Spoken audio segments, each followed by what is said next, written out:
In early September of 1868, a few days before, Sully was ordered from Fort Dodge to find those hostiles responsible for the Kansas raids.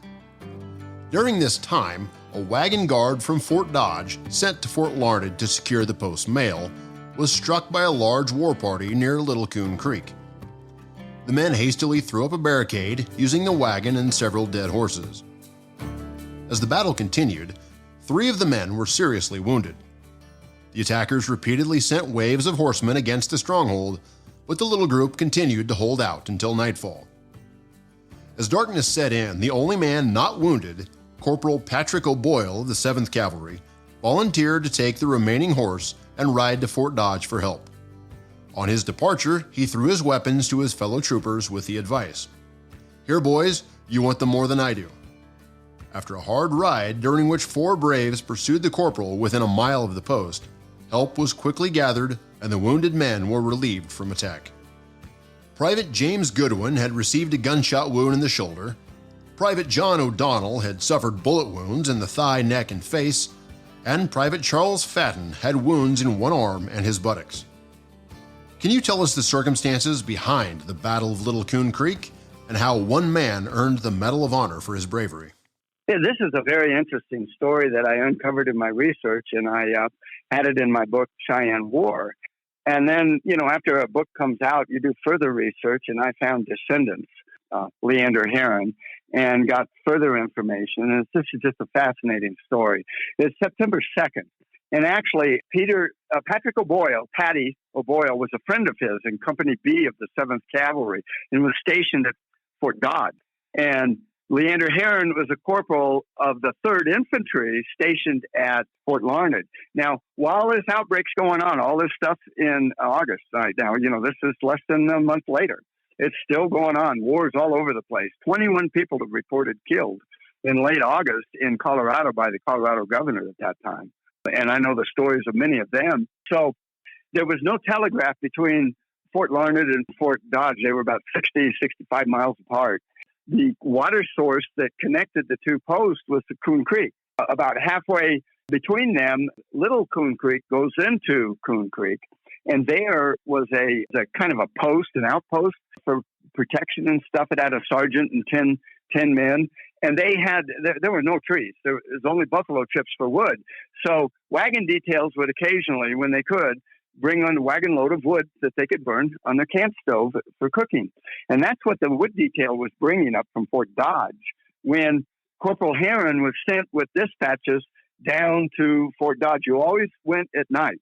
You waited till it was right at dusk. And you could take off then, but the next day, the day of the fight, it's a full moon. So it's an easy night to see somebody on the night before, on September 1st. But anyway, halfway up, right at about Little Coon Creek, he runs into that detail bringing the wood up because they've left it dark from Fort Dodge. And like I say, it's about the halfway point. So the 2 met just before they got there, and they were all privates. And so Corporal Herron talked to him for a little bit, and they said they were delivering the wood, and then they were going to go back. And he told them to either stay for a detail because this is dangerous here, or wait for night. And so they did wait for night. They took off at about dusk to go back to Fort Dodge. Well, General Sully is now commanding at Fort Dodge, and he's got to either reply to the dispatch that Leander had brought down or knew something new, and he wanted that sent up to Fort Larned. He slept in the day, and then at night he was allowed to pick a companion, for its danger. So he picked his friend Patty Boyle, who had the fastest horse in Company B.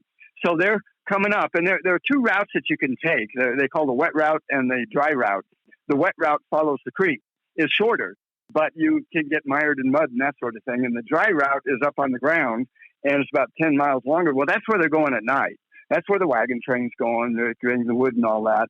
And Patty and Leander Herron are riding their horses. This is a full moon, and they hear gunfire down on the wet route. And they're, probably about a half a mile away from that. And so they check their weapons and they load it and all that and make sure they're ready. And they get a little closer and they observe Indians circling around a wagon. And they decide to come from the back of the Indians, thinking that they could get through them and get to the rescue. And they did. And they got to the wagon and they been fighting for just a little bit, not too long. But Leander Herron, being the corporal in charge, recognized this is a dangerous situation. And Patty Boyle volunteered to try to break through the Indians and get back down and help from Fort Dodge. Now, they give his weapon. He didn't need it, but he also gave something else. Both men had filled their canteens with alcohol. Leander Herron said that that was in case of snake bite, which was a common treatment. But anyway, they had whiskey. In addition to his weapon that he gave to his fellow troopers, Patty took a swig of the whiskey and says, "I won't be needing this, boys. You take it." And they actually used that whiskey for good use after they got wounded, because there had been no wounds to this time. And so off he goes, and the men hear all this firing and yelling and then silence. And they figured that Patty was dead. And then the attacks come, incessant, all night long, circling. And they'd already, the wagon was already had countless arrows in it and stuff when Patty and Leander got there. So it goes on and on and on. And as the night goes on and it gets up probably at 3, 4 in the morning, and each time that they attack them, they circle them. And they're circling closer. This is standard Indian warfare, because you're really wanting the men to use up their ammunition. And what they would do, as Leander told us a story, is as they would circle, they would get on the backside of the horse and fire underneath the horse. So the only thing you could hit is a hand holding the horse and maybe a leg on one side, or shoot the horse. And they'd shoot from underneath, but they're trying to get them to use up the ammunition. And sure enough, shortly before dawn, and this now all these wounded men are there and all that. In fact, Leander Herron, or one of those men, gunshot in his hand. He couldn't load his pistol, but he would continue firing because Leander would load his pistol when he needed it loaded, but he'd fire with his left hand. So it's looking bad, and they're down to 12 rounds of ammunition. And they know that the Indians are going to torture them if they run out of ammunition, so they're going to shoot themselves in the last attack. And they expect it. It's right at dawn. And all of a sudden, the Indians run away. And then coming behind them is a group of men that they could see in the dawn light, appearing all in white. And they thought it was a ruse by the dog soldier Indians to get them to give up or something and get them. The Indians didn't know that they only had 12 rounds of ammunition left, but they knew they were getting lower and lower with each charge. That was Patty Boyle brought his company. He woke them up. Probably, I'm guessing about 3 in the morning, and said, "Hey, boys, we got a big fight up here at Little Coon. Come on." Well, they didn't get dressed. They were in their underclothes. They were wearing their white long johns and white shirts, and they looked like ghosts riding in to the rescue. So here's how the Medal of Honor happens and why Patty doesn't get it. After all these incidents, Sheridan issues an order commending 6 different acts of heroism or something. One of them is the Battle of Beecher Island, and this one's noted. So about, I don't know, maybe 1917 or something, when he had to refile to continue a pension claim, Leander Herron read that people with the Medal of Honor get $10 more a month. And he remembered that before he got out of the service, it had been recommended and it had been lost. And he contacted the War Department about that. And sure enough, they found the records and gave him the Medal of Honor. Well, Patty Boyle was dead by then, so they couldn't give him one. They could today, and he was to be recommended too, and should have had one, but he was dead. And back then in 17, they generally did not give medals of honor to dead people. Just ask George Armstrong Custer, who died. Anyway, he died on June 25th, 1876, and he never got a Medal of Honor. General Carr got a Medal of Honor in the 1898 or something like that for his action at Pea Ridge, and that pales to Custer's actions. So Custer would have probably got 2, maybe 3 Medals of Honor had he lived, but he didn't, and Patty Boyle didn't. And there you know a little bit of the rest of the story. I find it a fascinating story. There's one other thing that I can tell people about that. I found descendants of Lee Herron and learned that one lady had inherited a recording of a 1930 broadcast on the Eddie Rickenbacker Chevrolet Presents a radio show. Rickenbacker was a hero Medal of Honor winner as a fighter pilot in World War I. So the two are on this radio broadcast that the family had never listened to. It had never been played once. That old 78 record. That's how they made tapes back then. And they sent it to me. They trusted me and sent it to me. And I had it converted to CD and gave it to the family members so they could listen to it. I kept a copy. I still listen to it every now and then. It's just fun to hear his voice. And I worked to get a copy to Fort Larned. You can access it there. But it's not the complete story. It's an 8-minute story. And they only have about 5 minutes there. The Wild West magazine, you can access it through them, called history.net. And find it there. But it's a fascinating story. A Medal of Honor of Lee Herron. The exploits of American scouts and soldiers on the plains have an endless fascination to every American, young and old. Tonight I have the very special honor of introducing a fighting man of the old Indian Wars and of the Civil War as well, Corporal Leander Herron, retired, Company A, 3rd U.S. Infantry, now living at St. Paul, Nebraska. Corporal Herron, now in his 85th year, is one of the few men still alive who helped in the defense of the old Santa Fe Trail. He fought, worked, and played with Wild Bill Hickok and Deadwood Dick, and is the only man in the state of Nebraska who holds the Congressional Medal of Honor. And so it gives me great pleasure to introduce Corporal Herron, who will tell you about that bit of Indian history which won him his coveted decoration. Corporal Herron. Thank you, Captain Rickenbacker. Back in the 60s, Fort Dodge, Kansas, was a distributing point for supplies along the Santa Fe Trail. We were fighting with the Indians all the time, and my hardest scrap with them took place near Fort Dodge in September 1868. That was 62 years ago, but I remember it as clearly as if it had happened but yesterday. One evening, the commanding officer at Fort Dodge ordered me to choose a comrade and carry dispatches to Fort Larned, 75 miles away. I was a young fellow then, and I felt honored by the assignment. Because such well-known scouts as Wild Bill Hickok, California Joe, and Apache Bill were at the fort and might have been chosen. We could see the Indians signaling with smoke and fire on the hilltops in all directions, and that meant trouble.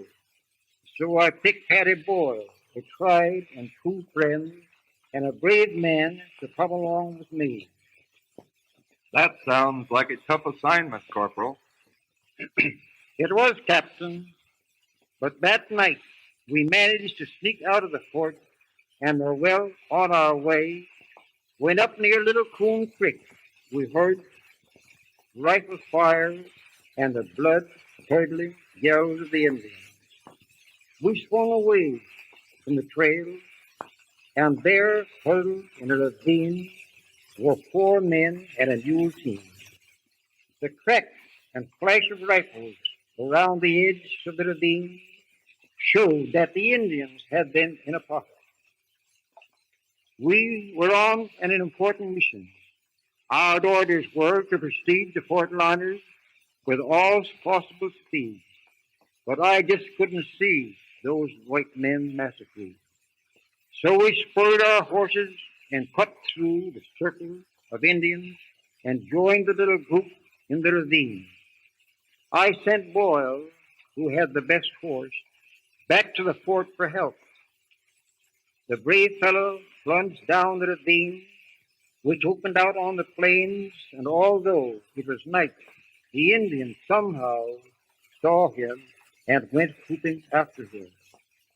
We assumed he had been killed, and we decided to sell our lives at the highest possible cost.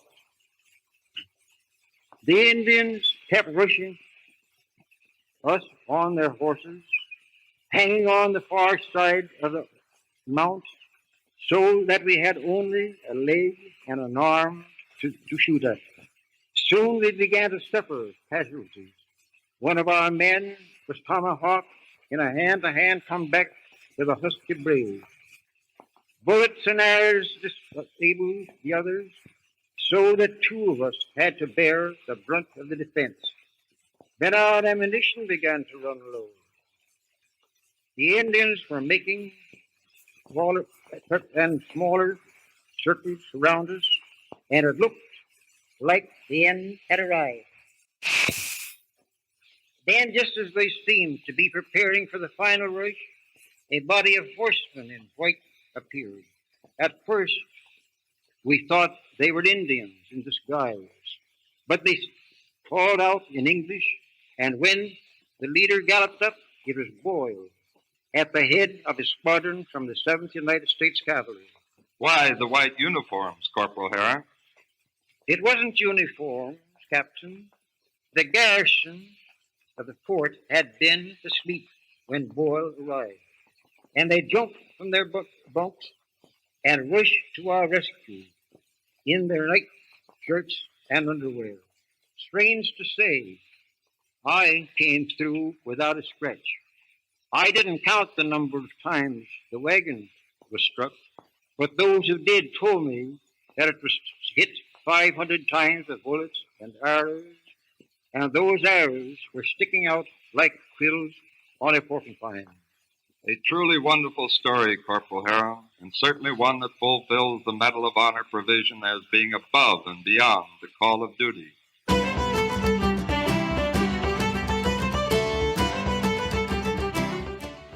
Those early 20th century recordings like that, rare as they are, when you come across them, they're just fascinating.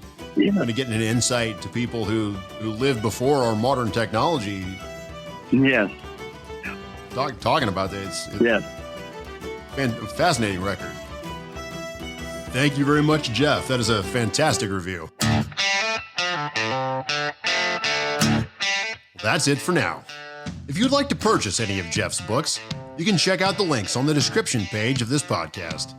Remember to check out our Wild West Podcast shows on iTunes or wildwestpodcast.buzzsprout.com. You can also catch us on Facebook at facebook.com/Wild West Podcast or on our YouTube channel at Wild West Podcast, Mike King, YouTube. So make sure you subscribe to our shows listed at the end of the description text of this podcast to receive notification on all new episodes.